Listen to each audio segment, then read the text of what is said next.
بصوا يا جماعه اديتني الكميه دي، ولسه في طبعا حبه تانيين، بس انا قلت احب اعملهم وانا لولادي لما بيجوا عشان تبقى سخنه. هي قد ايه؟ ما بتاخدش وقت، في 10 دقايق في الشوايه يا جماعه، وهي متماسكه. وبصوا بقى شكلها جميل ازاي، في منتهى الجمال. كفتة الفراخ الجميلة البسيطة اللي احنا ما بتاخدش مننا وقت في مطبخنا، زي ما عودتكم ان كل حاجة جديدة عندي انا بعملها بقولها لكم حبايبي. ولايك وشير عشان تشوفوا كل حاجة جديدة عندي، واشوفكم دايما على خير في وصفة جديدة. باي باي. ازيكم حبايبي، عاملين ايه؟ اخباركم ايه؟ كله تمام؟ النهارده بقى يا جماعة احنا عايزين نعمل كفتة الفراخ.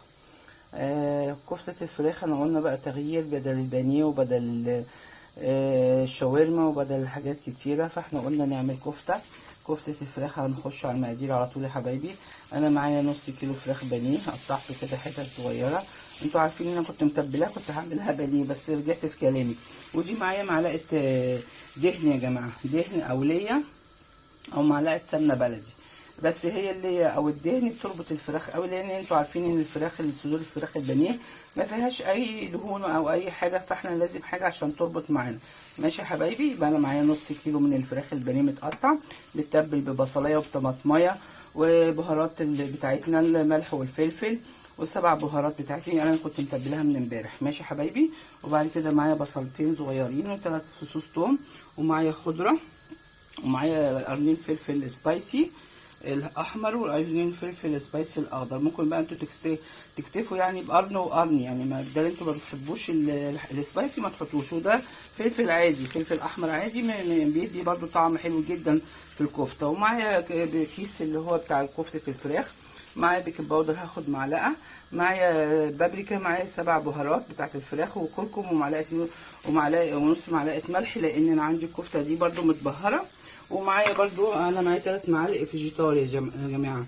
الفيجيتار ده هو متبل برده، ممكن تحطوا بصمات عادي، 3 معالق بس. وهنخش من المكونات دي كلها هنضربها في الكبه، وثانيه واحده وخليكم معايا. بصوا يا جماعه، انا كده ضربت البصل مع الثوم مع الفلفل مع الثوم مع الفلفل مع كله. وهننزل بقى دلوقتي يا حبايبي عليه، هنزل بالفراخ كلها كده بقى. انا برضو فصلت عشان صوت الكب عالي قوي، فانا هنزل بالكميه كلها كده، ونحط معلقه اللية كلها كل المكونات بتاعتنا، وهنضربها كويس قوي. وهنحط في الاخر ايه يا جماعه؟ هنحط الكفته اللي هي البهارات دي كله هننزله مع بعضه. كفته الفراخ بنزلها اهي كلها في الكبه، وهنقفل الكبه بقى وهنضربها. وثانيه واحده خليكم معايا. بصوا المكونات اهي كلها بتتضرب في بعضها. انا بس بقولها لكم. بصوا يا جماعه، انا نزلتها بقى ايه من الكبه. بصوا منظرها بقى عامل ازاي. انا حاسه ان هي محتاجه برده 3 معالق بقسماط، حطيتهم برده. انتوا بقى انتوا تحسوا ان العجينه ما بتلزقش في ايديكم، خلاص يبقى كده العجينه مظبوطه.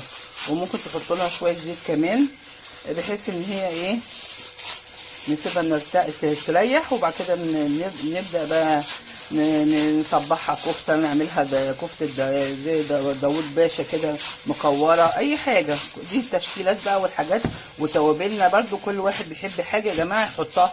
يعني انا بحب السبايسي، مكتره في السبايسي شويه. ممكن انتوا ما بتحبوش الحاجات الحراقه، فتمنعوا تشيلوا بس قرن الفلفل الاحمر السبايسي، وتروحوا حاطين قرن فلفل عادي. بس في منتهى الجمال. هسيبها تريح بقى، وهنحضر بقى معايا طماطمايه ومعايا ميه بصل عشان نصبحها. وعملت 2 فحم كده حطيناهم عشان نديها برضو ريحه الشوي يا جماعه. وخليكم معايا وثانيه واحده حبايبي. انا دعكتها كويس جدا، دخلت كل المكونات مع بعض وشفتها العجينه هي ما بتلزقش في ايدينا حتى لو لزقت. هي خلاص كده كويس، ده بنعرف نصبحها. ومعايا بقى الكاتشب الطماطم اللي انا بعملها دي، ومعايا ميه بصل عليها ومعلقه زيت، ومعايا العيدان الشيش طاووق بتاعتي اللي انا هعمل عليها. ويلا بقى هنصبحها. وثانيه واحده بقى عشان انا ماسكه الموبايل لوحدي. ماشي، فثانيه واحده. بصوا يا جماعه، نفس الفكره برضو اللي احنا بنقول بنحط الشبكه، وانا حطيت الفحم فيها كام قطعه فحم كده، وبنخليها بس الدخان يطلع عليها ريحه الفحم. طبعا اللحمه المشويه بتبقى في منتهى الجمال، وبنحطها يا جماعه في الفرن من فوق من الشوايه، لان هي مش بتبقى محتاجه سوى جامد، هي بتبقى خفيفه الكفته وما بتاخدش وقت، وبتبقى جميله جدا. فكره بس احنا بنشمعها بنديها ريحه البخار، بتبقى حاجه جميله جدا، وحاجه احنا عاملينها برضو تجديد يا جماعه، زي كفته الحاتي، بس دي كفته فراخ جميله جدا. وهعمل الكميه كلها برضو، انا بوريكم الفكره، وهدخلها الشوايه، وهعمل الكميه كلها حبايبي، وثانيه واحده وخليكم معايا. دي تاني صينية يا جماعة، هي برضو بصوا الفحم في منتهى الجمال، كده صحية جدا.